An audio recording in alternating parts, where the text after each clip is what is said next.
안녕하세요. 2022년 1학기 RFS 공개 세미나를 진행하게 된 31대 부회장 김유민입니다. RFS에 입회하시게 되면 한 학기에 총 3번 이 세미나를 경험하시게 될 것입니다. 본 영상은 RFSA 세미나가 어떻게 진행되는지에 대한 샘플 영상입니다. 2021년 11월에 진행된 인텔의 기업 분석 세미나를 재시연하였기 때문에 그 이후에 진행된 내용에 대한 업데이트는 되어 있지 않다는 점 미리 알려드리며 이제 시작하도록 하겠습니다.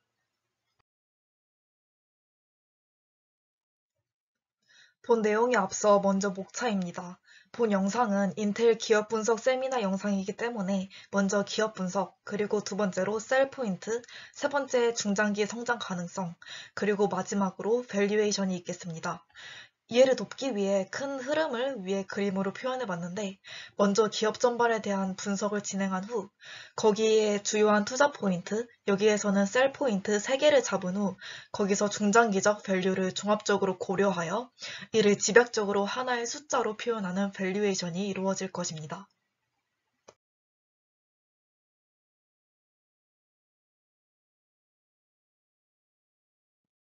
먼저 인텔의 기업 개요입니다. 인텔은 1968년 설립된 IDM, 즉 종합반도체 기업으로 2019년 전세계 반도체 기업 중 매출의 기준 1위를 차지했습니다. PC 센트리 사업부와 데이터 센트리 사업부를 영위 중인데, 이 데이터 센트리 사업부 아래에는 5개의 세부 사업 부문으로 이루어져 있습니다.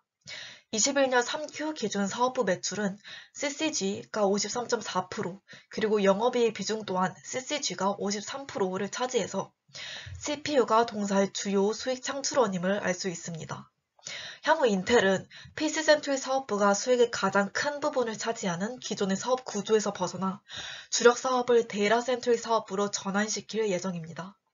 이와 더불어 메모리 제조 등의 전통 사업을 축소하고 데이터 센터, 자율주행, IoT 등의 고마진, 고성장 미래 산업의 R&D에 투자하는 사업 비전을 보이고 있습니다.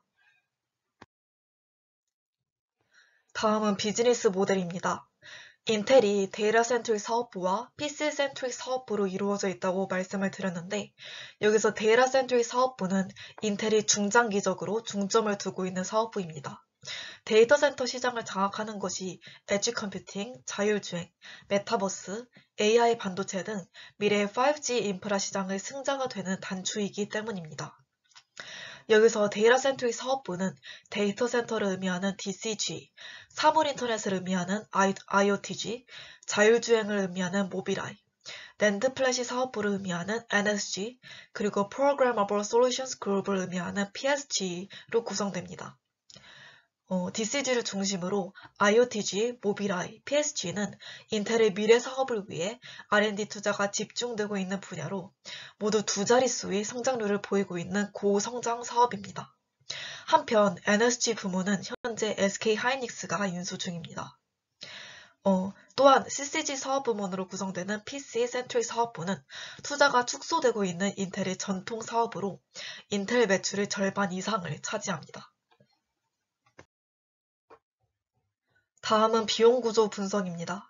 인텔은 영업이익 증가에 있어 첫 번째로 CPU 매출 증가, 그리고 두 번째로 감가상각비 절감이 가장 중요합니다. 특히 인텔은 원가의 절감보다 매출 증가가 영업이익 증가에 미치는 효과가 더 큽니다. 그 중에서도 CPU를 생산하는 DCG, CCG 부문의 매출이 21년 3Q 매출 기준 90%에 해당하기 때문에 CPU 매출 증가가 동사 영업이익의 척도라고 할 수 있습니다. 인텔의 최근 5개년 영업비용 대비 감가상각 비중의 평균치는 40%로 고정비 중에서 가장 큰 부분을 차지하기 때문에 해당 고정비 절감이 영업이익 증가를 견인합니다. 한편 낸드 플래시 사업 부문과 중구 다롄 공장을 SK하이닉스에 매각함으로 인해 인텔은 인건비, 임대료, 장치 유지비 등의 비용 절감이 예상됩니다. 또한 90억 달러의 매각 대금을 받을 예정으로 인수 절차가 마무리될 4Q 시점에 90억 달러의 현금 확보와 자산 처분 손익 증가가 기대됩니다. 종합 반도체 기업인 인텔의 특성상 반도체 제조에 해당하는 공정 그리고 아키텍처가 굉장히 중요하겠죠. 인텔은 과거에 틱탁에서 파워로 전략이 바뀌었습니다. 2015년까지 매 2년마다 반도체 생산 공정 미세화를 의미하는 틱과 CPU 업그레이드를 의미하는 탁이 함께 이루어지는 전략인 틱탁을 채택했습니다. 하지만 14나노미터 이하 공정부터 미세 공정 개발에 막대한 비용이 발생하면서 공정, 아키텍처, 최적화 이 각 단계별로 1년에 한 번 신제품을 출시하는 파워 전략을 채택했습니다. 하지만 그럼에도 불구하고 미세화는 제대로 이루어지지 않았는데요. 그래서 인텔은 이전까지 소홀했던 공정 미세화를 통해 성능 개선 기술 로드맵을 발표했습니다. 2024년까지 20A, 즉 2나노미터에 돌입해 TSMC와 삼성전자, 즉 인텔의 파운드리 경쟁사에 대한 공정 격차를 없애고 이후 미세 공정에서 리더십을 잡겠다는 계획입니다. 리본팻과 파워비아의 기술적 토대를 갖춘 인텔의 20A는 퀄컴과 아마존이라는 대형 고객사를 확보하여 인텔 파운드리 출범을 알렸습니다.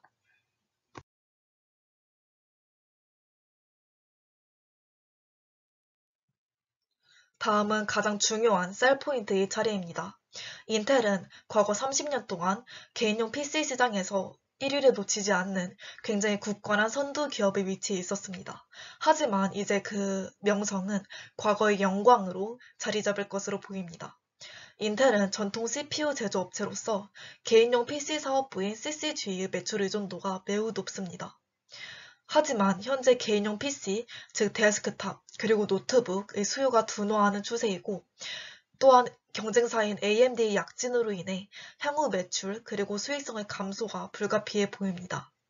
따라서 향후 인텔의 기업 가치는 개인용 CPU보다 서버용 CPU에 달려있는 것으로 보입니다.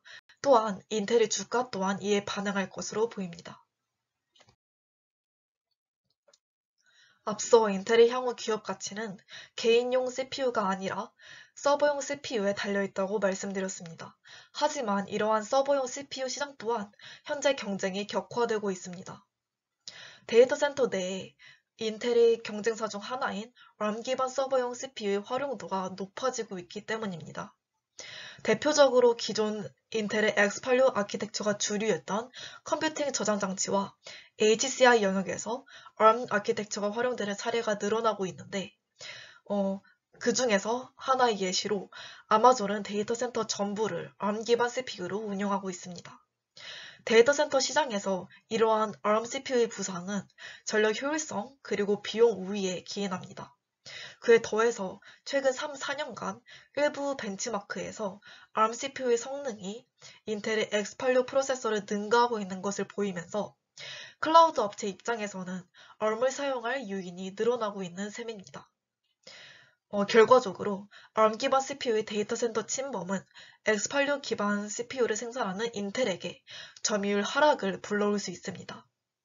이에 따라서 저희는 셀 포인트 첫 번째, 데이터 센터 점유율 하락할 일만 남았다를 제시합니다. 이에 더해서 전통적 경쟁사 AMD의 약진으로 데이터 센터 서버용 CPU 점유율이 흔들리고 있습니다. 데이터 센터 시장의 보수성을 고려할 때 AMD 프로세서의 채택률이 늘어난다는 점은 AMD CPU가 시장에서 성능을 인정받고 있으며 최근 PC 시장에서와 같이 인텔의 독점 체제가 무너질 수 있다는 점을 시사합니다. 실제로 인텔의 데이터 센터 그룹 매출액은 지난 서버 투자 사이클 이후에 둔화되는 모습입니다. 이러한 점유율 하락세는 당분간 지속될 것이며 2023년 말 기준 77%까지 하락할 전망입니다. 2018년 공정단계 역전 이후 인텔은 연산 성능 그리고 전략 효율 면에서 지속적으로 열위에 놓여 있었기 때문입니다. 데이터 센터에서 CPU 교체는 단순 연산 성능 이외에 데이터 센터와의 호환성 그리고 안정성이 중요하기 때문에 결코 쉽지 않은 작업입니다. 그럼에도 불구하고 고객사가 계속 유출한다는 것은 고객사들이 AMD의 성능 우위가 지속될 것이라고 평가하고 있다는 반증입니다. 즉, 현재 상황은 일시적인 하락이 아니라 구조적 하락의 국면에 놓여 있음을 의미한다고 볼 수 있습니다. 인텔의 데이터 센터 점유율에 애플 또한 위험 요소로 작용하고 있습니다. 애플이 개발한 자사 반도체인 M1 프로세서가 시장에서 성능을 입증받으면서 점차 M1 칩이 데이터 센터용으로도 사용될 수 있다는 목소리가 나오고 있기 때문입니다. 현재 서버용 CPU는 인텔 그리고 AMD가 양분하고 있습니다. 안 그래도 AMD가 인텔의 데이터 센터 점유율을 침범하는 상황에서 애플이라는 새로운 거대 경쟁자까지 등장한다면 인텔에게는 분명한 악재로 작용합니다. 이러한 애플이 M1 칩이 데이터 센터에 진출할 수 있는 이유는 기술적 측면 그리고 소프트웨어 측면으로 나누어 볼 수 있습니다. 현재 M1 칩의 일부 벤치마크 평가가 인텔의 PC용 CPU 성능을 넘어섰습니다. 또한 M1 프로세서를 기반으로 애플의 소프트웨어 역량이 강화되고 있습니다. 소프트웨어와 컨텐츠의 유기적 연계는 맥북 기반의 개발 활성화를 불러올 것입니다. 맥북을 이용하는 개발자들이 증가하면 이들에게 워크로드를 배포하기 위해서 데이터 센터에 M1 칩이 사용될 가능성이 있습니다. 만약에 데이터 센터에 M1 프로세서가 직접적으로 사용되지 않더라도 M1 기반의 소프트웨어 활용 증가는 M1 칩과 아키텍처가 동일한 ARM CPU의 증가로 이어질 수 있습니다. 결국 데이터 센터 내에서 M1 칩의 사용 여부와 관계없이 애플의 소프트웨어 부문 약진은 인텔에게 위기로 작용될 것입니다. 다음으로 셀 포인트 두 번째, 인텔의 미래 산업에 대해서 알아보겠습니다. 데이터의 증가가 이끌어낸 AI의 발전은 연쇄적으로 HPC, 즉 고성능 컴퓨팅, 인프라 구축의 필요성을 제고시켰습니다. 즉 AI의 발전에 고성능 컴퓨팅이 충분 조건이 된 셈입니다. 한편 이러한 HPC 산업이 일정 수준으로 고도화되면 IoT의 핵심 기술 중 하나인 엣지 컴퓨팅의 발전까지 도모할 수 있습니다. 나아가 이러한 엣지 컴퓨팅의 발전은 연쇄적으로 또 다른 미래 산업의 발전을 견인하는데 대표적인 예시가 바로 메타버스, 그리고 미래 모빌리티 중 하나로 꼽히는 자율주행입니다. 앞서 말씀드린 4개의 산업, 즉 HPC, 엣지 컴퓨팅, 메타버스, 그리고 자율주행은 모두 AI 반도체를 필수적으로 요구하는 미래의 핵심적인 산업입니다. 그렇기 때문에 향후 AI 반도체 시장의 패권을 장악하기 위해서 각 기업은 어느 하나도 놓쳐선 안 됩니다. 특히 그 성장 규모가 하나로 300조 원 수준에 달하는 메타버스 산업은 반도체 3사가 집중 공략해야 할 산업으로 보입니다. 그렇다면 이러한 미래 산업 분야에서 인텔의 현 주소는 어떻게 될까요? 앞서 말씀드린 4가지 미래 산업들 중에서 HPC 그리고 엣지 컴퓨팅 이 두 분야에서만큼은 인텔의 준비성이 돋보입니다. 단순히 하드웨어 프로세서 라인 구비에서 그치지 않고 가속기, 메모리, 소프트웨어 등까지 아우르면서 해당 산업에서 인텔만의 생태계를 구축할 수 있는 환경을 제공하고 있기 때문입니다. 그렇다면 이 두 산업에서 엔비디아는 어떠할까요? GPU 중심의 엔비디아 또한 이 두 산업 분야에서 적극적인 행보를 보이고 있습니다. 엔비디아는 HPC를 위한 고성능의 GPU 제품 포트폴리오 라인을 보유하고 있을 뿐만 아니라 소프트웨어까지 제공합니다. 그리고 GPU뿐만 아니라 CPU까지 포트폴리오에 추가함으로써 HPC 산업 내 엔비디아만의 생태계를 구성하겠다는 야심을 보이고 있습니다. 또한 엔비디아는 2010년 10월 출시한 DPU 블루피드2가 안정성이 필수인 엣지 컴퓨팅 분야에서 중요한 하드웨어로 간주되고 있습니다. 이와 반면에 아직 인텔은 기존까지 구성해왔던 포트폴리오 이상의 새로운 전략을 구사하지는 못하고 있습니다. 다음으로 메타버스에서는 어떠할까요? 엔비디아는 메타버스 인프라 및 제작 생태계를 완전히 장악하겠다는 의도가 돋보이는 비즈니스 전략을 펼치고 있습니다. 그 예시로 실제로 3D 협업 플랫폼 옴니버스 그리고 기업용 플랫폼 옴니버스 엔터프라이즈를 공개하면서 적극적으로 메타버스 분야에서 군림하기 위한 기반을 다지고 있는 현황입니다. 반면에 인텔은 HPC 그리고 엣지 컴퓨팅 이 두 분야보다도 그 성장성과 전망이 주목되는 메타버스 산업에서는 뚜렷한 솔루션을 제시하지는 못하고 있습니다.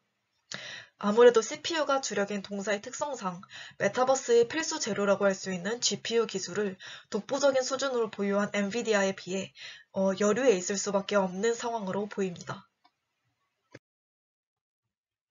마지막 셀 포인트로는 향후 3년간 인텔의 수익성 저하가 불가피하다는 것입니다. 그 이유는 첫 번째 매출 둔화, 그리고 두 번째 비용 부담 때문인데요. 비용 부담에 대해서 좀 더 자세히 알아보겠습니다. 비용에서는 R&D 비용 그리고 인건비부터 보겠습니다. 이 두 비용은 그렇게 큰 부담을 주지는 않을 전망인데 그 이유는 낸드플래시 사업부, 즉 NSG를 포함한 전통산업의 매각 대금이 미래 중점 사업의 R&D에 활용될 예정이기 때문입니다. 그리고 최근 5개년 영업비용 대비 인건비의 비중이 0.2에서 0.3%에 불과했기 때문에 향후 인건비의 증가가 수익성 악화에 큰 영향을 갖지는 않을 것으로 보입니다. 반면에 카펙스는 부담으로 작용될 전망입니다. 인텔은 2025년까지 1나노미터급 미세화 공정, 즉 인텔 18A를 개발하기 위한 로드맵과 함께 파운드리 재진출을 선언했습니다. 이로 인해 초기 카펙스 부담이 가중된 상황인데요. 그래서 2022년 시점에는 카펙스가 1000에서 1050억 달러까지 증가하여 카펙스 강도가 35%를 상회할 전망입니다. 이로 인해 인텔의 잉여현금 흐름은 2022년까지 악화될 것으로 보입니다.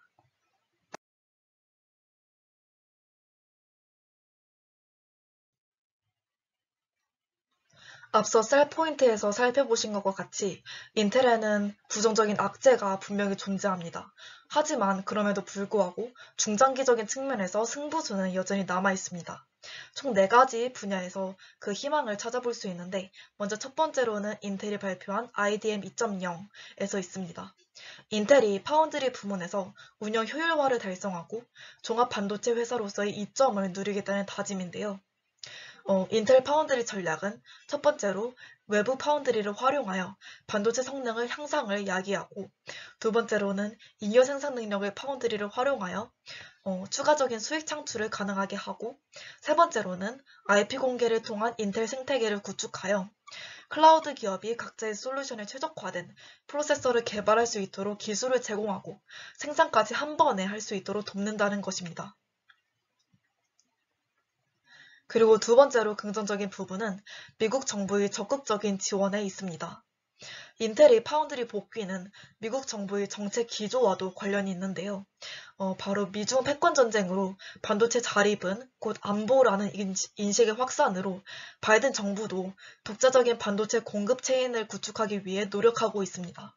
특히 미국 파운드리 중 10나노미터 이하의 공정이 가능한 유일한 기업이 인텔이기 때문에 미 정부의 전폭적인 지원을 받을 것으로 기대됩니다. 실제로 미 정부는 자국 팹리스 기업들에게 반도체 생산을 자국의 파운드리에게 맡기는 것이 안보를 위한 길이라고 말하며 그 중에서도 인텔 파운드리를 선택할 것을 권고하고 있다고 합니다. 이어서 인텔의 중장기적 승부수 세 번째, 자율주행입니다. 앞에서 인텔의 데이터 센트릭 그룹에는 5가지 사업 부문이 있다고 말씀드렸는데 그중 하나가 자율주행에 해당하는 모비라이였습니다. 이 모비라이는 2단계 자율주행차의 최강자입니다. 동사의 가장 큰 장점은 데이터 축적 규모 그리고 기술에 있습니다. 동사는 현재 BMW 그리고 포드에 자율주행 솔루션을 제공하며 그 이외에도 현대, 도요타 등 다양한 기업과 OEM 계약을 체결하여 이미 1000만 대 이상의 동사의 제품을 탑재하였습니다. 자율주행 관련 데이터가 가장 많다는 테슬라가 21년 EQ 기준 누적 판매 140만 대에 달성한 것을 고려한다면 데이터 축적 규모에서는 전혀 뒤처지지 않는 것을 알 수 있습니다. 또한 데이터를 처리하는 IQ칩, 이것이 2019년 기준 1740만 개가 판매되고 있으며 판매량은 CAGR 46% 증가하고 있습니다. 그리고 마지막으로 네 번째 중장기적 승부수는 바로 인재 영입에 있습니다. 2016년 인텔은 회사의 인력의 10%에 해당하는 12,000여 명을 해고했습니다. 반면에 AMD는 인재를 적극적으로 영입하며 2017년 이후부터 인텔의 독점적인 CPU 점유율을 위협해왔습니다. 이에 맞서서 인텔은 자사를 떠났던 인재를 재영입하는 데 심혈을 기울이고 있는데요. 바로 2009년 인텔을 떠났던 팻 겔싱어를 최근 CEO로 영입해왔습니다. 그를 필두로 과거 인텔을 퇴사했던 주요 기술자들이 다시 인텔로 몰려들고 있는데요. 그 중에서 대표적으로 CPU 코어 개발을 담당하였던 수석 연구원 글렌 힐튼이 있습니다. 또한 인텔은 인재를 재영입할 뿐만 아니라 경쟁사의 인재를 적극적으로 영입하고 있습니다. 대표적으로 AMD 수석 설계자였던 짐 켈러가 있습니다. 여기서 인력은 밸류에이션에 반영될 수는 없기 때문에 인텔의 인재 영입이 주가 상승의 모멘텀이라고 확정짓기에는 어려울 수 있습니다.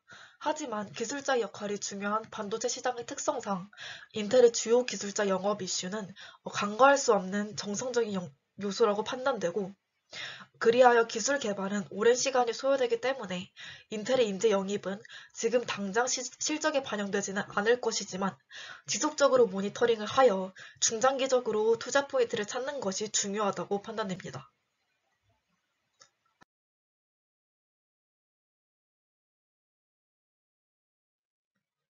이제 마지막으로 대망의 밸류에이션 차례입니다. 인텔의 12개월 목표 주가 $53, 21년 11월 30일 종가 $48.8 대비 상승 여력 8.7%로 투자에겐 홀드를 제시합니다. 12개월 목표가를 제시하므로 2021년 EPS와 2022년 EPS를 가중 평균하여 추정치로 사용하였습니다. P 배수는 10배를 적용하였습니다. 최근 출시된 12세대 엘더레이크에 대한 별다른 시장의 반응이 없었으며 가이던스의 신뢰를 잃은 인텔에 대한 현재의 수준의 PE 멀티플은 적정하다고 판단하였습니다. 향후 출시될 서버용 CPU 사파이어 래피드의 성능이 시장의 기대를 충족하지 못한다면 동사의 주가는 현재 수준에서 횡보할 것으로 보입니다. 다만 인텔의 중장기적 로드맵에는 집중할 필요가 있습니다. 엔비디아처럼 미래의 산업을 주도하고 있다고 보기에는 어려울 수 있으나 확실한 로드맵이 있습니다. 또한 과거 30년간 PC 시장을 독과점한 저력이 있는 인텔이기에 향후 동사의 움직임을 지켜볼 필요는 있어 보입니다. 네, 지금까지 긴 발표 들어주셔서 정말 감사합니다. 여기까지 들어주신 분이라면 RFS가 찾는 인재가 확실할 거라고 생각합니다. 그럼 우리 RFS에서 만나요. 네, 들어주셔서 감사합니다.